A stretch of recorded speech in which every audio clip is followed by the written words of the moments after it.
Short notes बनाता है, अपनी मेमोरी को चैलेंज करता है, उसके बाद उसको PYQs सॉल्व करने में यूज़ करता है, टाइमली रिविजन करता है। You have to train your brain to remember everything. Civil engineering या किसी भी स्ट्रीम के अगर आप हैं, ये सारे वो मैसेजेस हैं जो आप लोग मुझे भेजते हैं। मैम मैंने ये चैप्टर पढ़ा था, कुछ भी याद नहीं है। एग्ज़ाम हॉल में मैम मुझे फॉर्मूला याद नहीं रहता है, मैं सब कुछ पढ़ के जाता हूँ।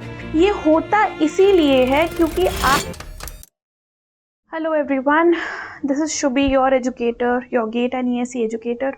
और आज मैं आपको एक बहुत बड़ी प्रॉब्लम का आपके सल्यूशन लेके आई हूँ। और वो प्रॉब्लम क्या है, बहुत सारे बच्चे मुझे मैसेज करते हैं, मैम हमने सोम पढ़ लिया, मैम हमने सर्वे पढ़ लिया, पूरा सब्जेक्ट ख़त्म हो गया, लेकिन जब मैं 20-25 दिन बाद, 30 दिन बाद उस अपने खुद के लिखे हुए नोट्स को उठा के देखता हूँ तो मैम मुझे लगता ही नहीं है कि ये मैंने खुद ने लिखा है। राइटिंग मेरी है, लेकिन ऐसा नहीं लग रहा है कि मैंने खुद वो नोट्स लिखे हैं। प्रॉब्लम आपकी ये है कि आप भूल रहे हैं चीज़ों को, आप पढ़ पूरा रहे हैं लेकिन आपको कुछ भी याद नहीं है। क्यों? क्योंकि आपका रिवीजन का जो स्ट्रैटेजी है वो ठीक नहीं है। Hard work doesn't crack exams, okay, smart work cracks exams. तो इसीलिए आज मैं आपके लिए सेशन लेके आई हूँ which is the science of revision, how toppers remember everything without studying twice. एक ही बार पढ़िए और आपका काम हो गया। क्यों? क्योंकि आपने साइंस ऑफ रिविजन फॉलो किया। तो लेट्स स्टार्ट दिस सेशन। उससे पहले कुछ अनाउंसमेंट्स हैं, वो देख लेते हैं। हमारा जो गेट का प्राइस है वो अभी बहुत लो चल रहा है, 8499, it is the lowest. 60% off चल रहा है हमारे गेट के सब्सक्रिप्शन पे, so you can subscribe. Yugantar batch हमारा लाइव है जिसमें अपूर्व पटौती सर RCC ले रहे हैं, मैं सोम पढ़ा रही हूँ और बहुत सारे बैचेस इसमें, बहुत सारे सब्जेक्ट्स इसमें चल रहे हैं। If you are preparing for GATE 2027, this is the batch for you. If you are preparing for GATE 2028, तो महावीर बैच भी हमारा लाइव है, इसको भी आप सब्सक्राइब कर सकते हैं। CIL management trainee elite batch is also live, ठीक है। अगर आप किसी भी एग्ज़ाम की प्रिपरेशन कर रहे हैं तो आपको हर तरह के एग्ज़ाम्स के लिए हमारे बैचेस मिल जाएंगे। Unacademy is always there for you, we only need your consistency, बाकी सब कुछ हमारे पास है, ओके। चलिए आज की क्लास को स्टार्ट करते हैं। So why do we forget, what is the problem? ये सारे वो मैसेजेस हैं जो आप लोग मुझे भेजते हैं, मैम मैंने ये चैप्टर पढ़ा था, कुछ भी याद नहीं है। एग्ज़ाम हॉल में मैम मुझे फॉर्मूला याद नहीं रहता है, मैं सब कुछ पढ़ के जाता हूँ। क्वेश्चन देखते ही लगता है कि ये देखा हुआ तो है लेकिन सॉल्व नहीं होता है। मैम रिवीजन स्टार्ट करता हूँ तो लगता है सब दोबारा पढ़ रहा है, पहली बार पढ़ रहा हूँ सब कुछ, ठीक है। तो ये होता क्यों है? ये होता इसीलिए है क्योंकि आपका प्रॉब्लम ये नहीं है कि आपने गलत तरह से पढ़ा था। You don't have a study problem, you have a memory problem and you have to train your brain to remember things, ठीक है। You are in a competitive environment जहाँ पे बहुत सारे बच्चे हैं आपके साथ compete करने वाले। You have to train your brain to remember everything. Civil engineering या किसी भी स्ट्रीम के अगर आप हैं, सिविल इंजीनियरिंग की अगर हम बात कर लें, बहुत बड़ा सिलेबस है, छोटा सिलेबस नहीं है।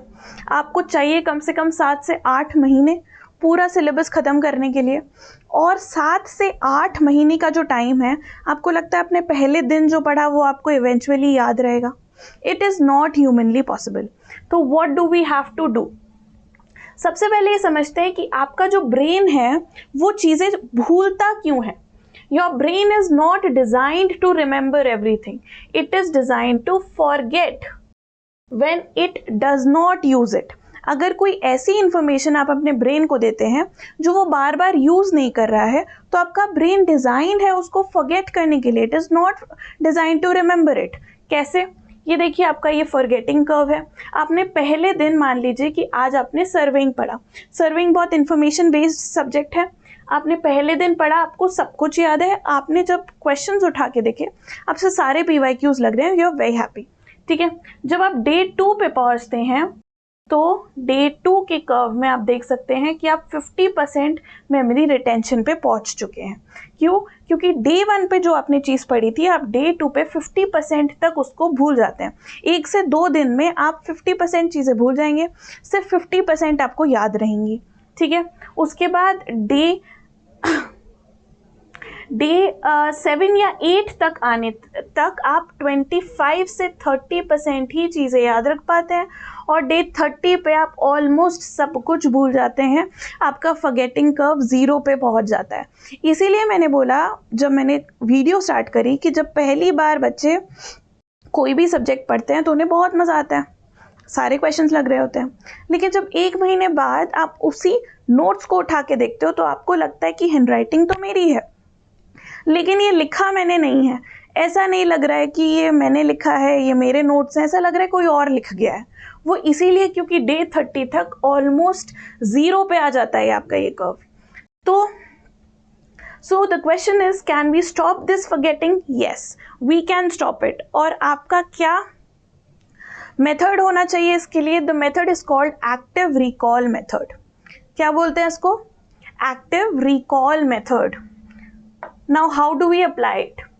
Let's look at the student A, जो मोस्ट बच्चे होते हैं। आपको जब आप देखेंगे बहुत सारे एस्पिरेंट्स को एक साथ जब आप देखेंगे तो आपको बहुत सारे बच्चे इसी कैटेगरी के मिलेंगे।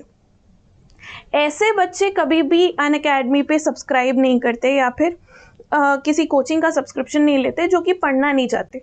बहुत सारे बच्चे ऐसे होते हैं who study 8 hours, read or notes 3 times, highlights everything, 3-4 colour के पेन से वो नोट्स बनाते हैं, बड़े अच्छे से सब कुछ करते हैं।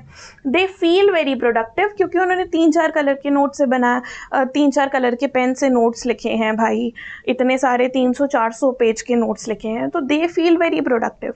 लेकिन एक्चुअल में इसमें सिर्फ इंफॉर्मेशन अंदर जा रही है, नथिंग इज कमिंग आउट। आपने कोई भी उस इंफॉर्मेशन का यूज़ नहीं किया। आपने क्या किया? बढ़िया से नोट्स वोट्स बना के अपनी कॉपी पूरी भर दी, लेकिन उसका कोई फ़ायदा नहीं है। देखिए, अगर आप इस कैटेगरी के स्टूडेंट हैं, स्टूडेंट ए, तो साइंस आपको सपोर्ट करती ही नहीं है। ये है आपका कर्व जो मैंने पहले दिखाया था। डे 30 तक आप सब कुछ भूल जाएंगे। लेकिन ये है एक ऐसे स्टूडेंट का कर्व जो कि है स्टूडेंट बी, जो कि 5 घंटे ही पढ़ता है, नोट्स को बंद करके उसके बाद वो एक्टिव रिकॉल मेथड से शॉर्ट नोट्स बनाता है, अपनी मेमोरी को चैलेंज करता है, उसके बाद उसको PYQs सॉल्व करने में यूज़ करता है, टाइमली रिविजन करता है। आज पढ़ा, कल उसको रिवाइज़ किया, 7 दिन बाद फिर से रिवाइज़ किया, फिर 7 दिन बाद फिर से रिवाइज़ किया। उसका study number of hours of studying is very less. 5 घंटे और 8 घंटे में भाई बहुत फ़र्क है। ठीक है, तो नंबर ऑफ आवर्स जो वो पढ़ रहा है वो कम है, लेकिन उसकी रिटेंशन पावर बहुत ज़्यादा है। क्यों? Because science says that student B will remember stuff. क्यों? Introducing active recall method. देखिए, ये है आपका ग्रीन कर्व जो कि स्टूडेंट बी का है। क्यों? Because he is testing himself, he is writing, he is solving, he is what he is doing is, मैं आपको प्रैक्टिकली एक्सप्लेन कर देती हूँ कि आपको करना क्या है। आपको अपना आपने चैप्टर पढ़ा, ठीक है, उसके बाद आपको एक पेपर लेके बैठना है और फिर आपको जो भी याद आ रहा है उस टॉपिक के बारे में आपको वो सारी चीज़ें लिख देनी है उसमें। जैसे कि फॉर एग्जाम्पल मान लीजिए कि आपने मोहर सर्कल पढ़ा, ठीक है, आज आपने टॉपिक पढ़ा है मोहर सर्कल, तो आप ग्राफ बनाइए, पूरा मोहर सर्कल ड्रॉ करिए। अभी आप इस वीडियो को पॉज करके काम कर भी सकते हैं, जो भी आपने पढ़ा हो आज या कल में या परसों में या 1 हफ्ते पहले, तो आप इस वीडियो को पॉज करिए और आप उसको ड्रॉ करने की डायग्रामेटिकली फ्लो डायग्राम्स में, फ्लो चार्ट्स में इस तरह से उसको रिप्रेजेंट करने की कोशिश करिए जो भी आपने अभी तक पढ़ा है, ठीक है। उससे क्या होगा कि आपको समझ आएगा कि एक्टिव रिकॉल मेथड जो होता है it is not easy, it is a difficult task. अगर आप कॉपी बंद करके मोहर सर्कल बनाने की कोशिश करेंगे तो आपको समझ आएगा कि ये इजी काम नहीं है, ठीक है। क्यों? क्योंकि दिमाग को जोर पड़ता है है ना, बहुत मेहनत लगती है चीज़ें याद करके सॉल्व करने में, इसीलिए तो हमें PYQs लगाना पसंद नहीं आता है। हम जिस दिन पढ़ते हैं उस दिन हम PYQ सॉल्व करते हैं, उसके थोड़े दिन बाद हम कभी नहीं करते, इसलिए हम कभी टेस्ट सीरीज़ देना नहीं चाहते। क्यों? क्योंकि दिमाग पे जोर कौन डाले भाई, इससे अच्छा तो लेक्चर्स देखो, काम ख़त्म करो। तो अभी आप करके देखिए तो आपको समझ में आएगा कि this is not an easy task, लेकिन it will make your number of studying hours very less. आपको बहुत कम पढ़ना पड़ेगा और आपका काम बहुत आसान हो जाएगा। देखिए कैसे। ये है वो बच्चा जिसने एक्टिव रिकॉल मेथड से चीज़ें पढ़ी। उसने आज पढ़ा, कल PYQ सॉल्व किए, परसों फॉर्मूला शीट बनाई, 7 दिन बाद फिर से कुछ क्वेश्चन सॉल्व किए, उसके थोड़े दिन बाद पहले गेट के किए थे, फिर ESE के किए। तो क्या है कि आपके 30 डेज बाद भी उसका 75% मेमोरी रिटेन्ड है। सब कुछ ज़ीरो नहीं हुआ है जैसे कि इस बच्चे का हुआ है। तो अपने को क्या करना है प्रैक्टिकली वो अब समझ लेते हैं, ठीक है। अच्छा, उससे पहले ये समझ लेते हैं कि आपका ब्रेन कैसे काम करता है, what is the science behind it. So the retrieval strengthens neural pathways. Neural pathways जो होते हैं वो आपके स्ट्रेंथन हो जाते हैं एवरी टाइम यू रिकॉल, है ना। You strengthen the connections in your brains, और स्ट्रॉन्गर कनेक्शंस जब होते हैं उससे स्ट्रॉन्गर मेमोरी बनती है और आपकी मेमोरी रिटेन रहती है। जो आपने पढ़ा है वो आपको याद रहता है। फिर क्या होता है, जब भी आप कुछ मिस्टेक्स करते हो तो उससे आपकी लर्निंग इंप्रूव होती है, ठीक है। When you try to recall and fail, your brain identifies the gap. उसको समझ में आता है कि भाई मेरी प्रॉब्लम क्या है, why do I forget, what is the problem, और वो उसको फिक्स करने की कोशिश करता है। So the mistakes will show कि आपको फोकस कहाँ करना है, ठीक है। फिर अगला, स्ट्रगल इम्प्रूव्स मेमोरी। जब आप किसी चीज़ में कुछ डिस्कम्फर्ट फील करोगे, कुछ एफर्ट लगाओगे, तो आपकी मेमोरी इंप्रूव होती है, ठीक है। जितना भी आप स्ट्रगल करोगे उतना ज़्यादा आप ब्रेन को ट्रेन कर रहे हो। ये देखिए, आप ब्रेन को ट्रेन कर रहे हैं, ठीक है। फिर अगला क्या करना है, टेस्ट सीरीज टाइप की चीज़ें आपको यूज़ करनी है टू, जिससे क्या हो, अगर आप बार बार री रीडिंग करते रहेंगे, सेम नोट्स को बार बार पढ़ते रहेंगे, उससे आपको लग रहा है कि आपको फ़ायदा हो रहा है, लेकिन आपको कोई फ़ायदा नहीं हो रहा है। फ़ायदा कब होगा, जब आप टेस्टिंग करेंगे। Testing yourself forces your brain to retrieve the memory which is far more effective than passively reading again and again. जब आप टेस्ट सीरीज देते हैं, क्वेश्चन सॉल्व करते हैं, बार बार साइक्लिक रिविजन्स करते हैं, तो आपका मेमोरी इंप्रूव होता है। अगर आपने 1 महीने बाद फिर से पूरे नोट्स पढ़ लिए, फिर 1 महीने बाद फिर से पूरे नोट्स पढ़ लिए, आपको मेहनत ज़्यादा लग रही है लेकिन आपकी मेमोरी में कोई फ़र्क नहीं पड़ रहा है, ठीक है। मैं आपको दिखाती हूँ कैसे। जब आप फर्स्ट डे पे पढ़ते हो तो मैंने आपको सिखाया था कि आप 50% तक कर्व के पहुँच जाते हो, है ना। लेकिन क्या होता है, जब आप सेकेंड डे पे उसको फिर से पढ़ते हो तो आप फिर से 100% पे पहुंच जाते हो। आपने सब कुछ फिर से पढ़ लिया, वो पूरा का पूरा रिस्टोर हो गया। फिर उसके बाद वो थर्ड डे पे फिर से 50% पे पहुंचेगा। फिर थर्ड रिवीजन में आपने फिर से उसको रिस्टोर कर लिया। ये कब किया आपने, डे 7 पे किया। पहले आपने डे 1 पे पढ़ा, डे 2 पे बेसिकली इसको आप प्रैक्टिकली कैसे अप्लाई करोगे, आपने फर्स्ट लेक्चर पढ़ा, सेकेंड लेक्चर जब आप पढ़ रहे हो तो आप फर्स्ट लेक्चर को फिर से रिवाइज करो, आप अपने नोट्स को फिर से रिवाइज करो और उनका एक एक्टिव रिकॉल वाला शीट बनाने की कोशिश करो। मैं भी आपको आगे दिखाऊंगी कि मैं किस तरह से बनाती हूँ, तो आप उसको कॉपी कर सकते हैं, ठीक है। फिर उसके बाद डे 7 पे आप फिर से पढ़िए उसको। अब डे 7 पे फिर से पढ़ेंगे तो उतना मज़ा नहीं आएगा, तो आप ऐसा कर सकते हैं कि आज जो आप पढ़ रहे हैं उसका आप ऐसे प्लान करिए कि डे 7 पे आप उसके PYQs करेंगे, आधे ही PYQs करिए। फिर डे 14 पे आप उसके और बचे हुए PYQs करेंगे। फिर उसके अगले हफ्ते आप ESE के PYQs लगाएंगे, अगर उससे पहले आपने गेट के लगाए थे तो आप इस तरह से अगर करेंगे तो डे 7, डे 14, डे 30 तक बेसिकली क्या होता है, आपका जो मेमोरी होता है वो फॉल होना शुरू हो जाता है। जब आपने कुछ पढ़ा उसके अगले मिनट से वो फॉल होना शुरू हो गया। Just before it falls down you are revising it, तो आपने उसको वापस रिस्टोर कर दिया। आपके ब्रेन को, जैसा मैंने पहले बताया था कि आपके ब्रेन को ये ऐसे ट्रेंड नहीं है वो कि वो सारी चीज़ों को याद रखे। वो कैसे ट्रेंड है कि वो सारी चीज़ों को भूल जाए और सिर्फ उन चीज़ों को याद रखे जिसको उसको लगता है कि वो इम्पॉर्टेंट है।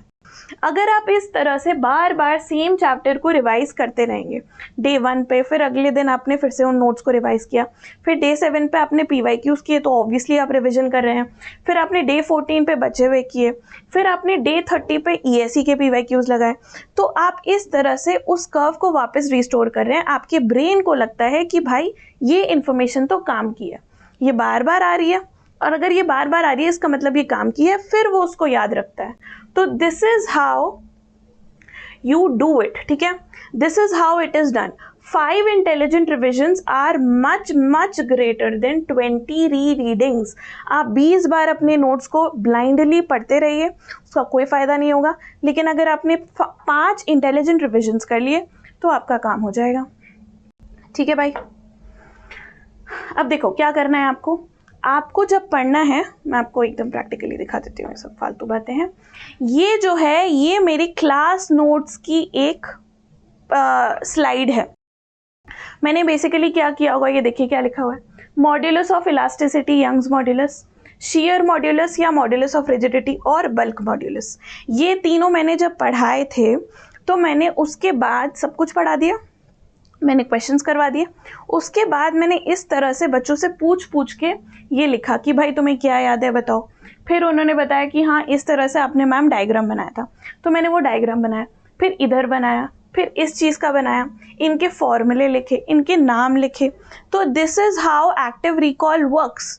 जो आपके काम की इंफॉर्मेशन है उसको आप इस तरह से डायग्रामेटिकली कलरफुल पेन से रिप्रेजेंट करिए अपनी कॉपी में, तो आपके ब्रेन को जब उसको याद करना पड़ेगा कि आपने क्या पढ़ा है, कॉपी को बंद करिए, एक पेज उठाइए और उसमें जो भी आपने पढ़ा है वो सब लिख दीजिए।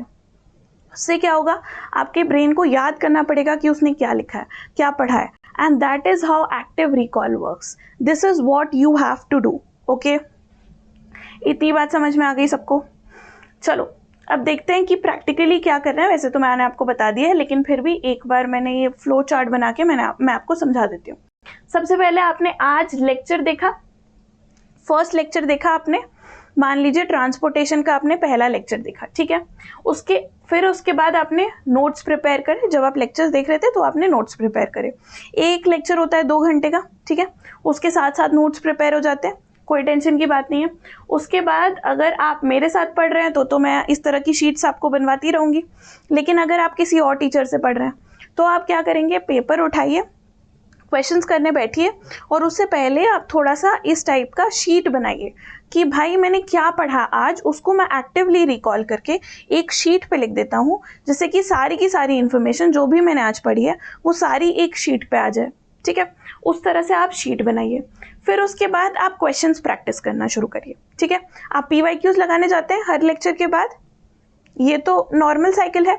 उससे पहले बस आपको ये 10 मिनट का काम और करना है, ठीक है। इट्स वेरी इजी, कोई टेंशन की बात नहीं है।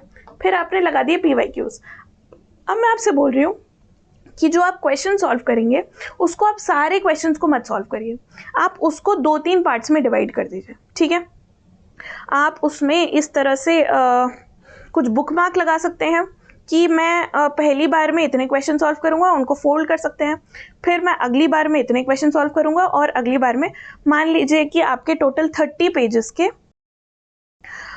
PYQs का पार्ट है उस चैप्टर का, 30 पेजेस हैं उस चैप्टर के PYQs, ठीक है, जो आप पढ़ रहे हैं। तो उसको 3 पार्ट्स में डिवाइड कर दीजिए। पहला पार्ट पढ़ लिया आपने, फिर उसको फोल्ड को खोल दीजिए, फिर अगला पार्ट पढ़ लिया आपने, उस फोल्ड को खोल दीजिए। उससे क्या होगा, आपको पता रहेगा कि इतना मैंने पढ़ लिया, इतना रह गया, ठीक है। तो आप इस तरह से कर सकते हैं। तो this is how you will do. Second day पे आप फिर से उस लेक्चर को देखेंगे और जो बचे हुए क्वेश्चंस हैं उनको करेंगे। फिर डे 7 पे जो बचे हुए हैं और भी उनको आप कर सकते हैं। फिर इसी तरह से डे 14, डे 30, और फिर उसके बाद लास्ट में जाके आप सब्जेक्ट वाइज टेस्ट सीरीज शुरू करिए, और इसी तरह से धीरे धीरे करके एक एक सब्जेक्ट को निपटाते जाइए। आपका सिलेक्शन पक्का है, आपको कोई रोक ही नहीं सकता, ठीक है। चलिए आज की क्लास को एंड करते हैं। Thank you everyone, have a nice day.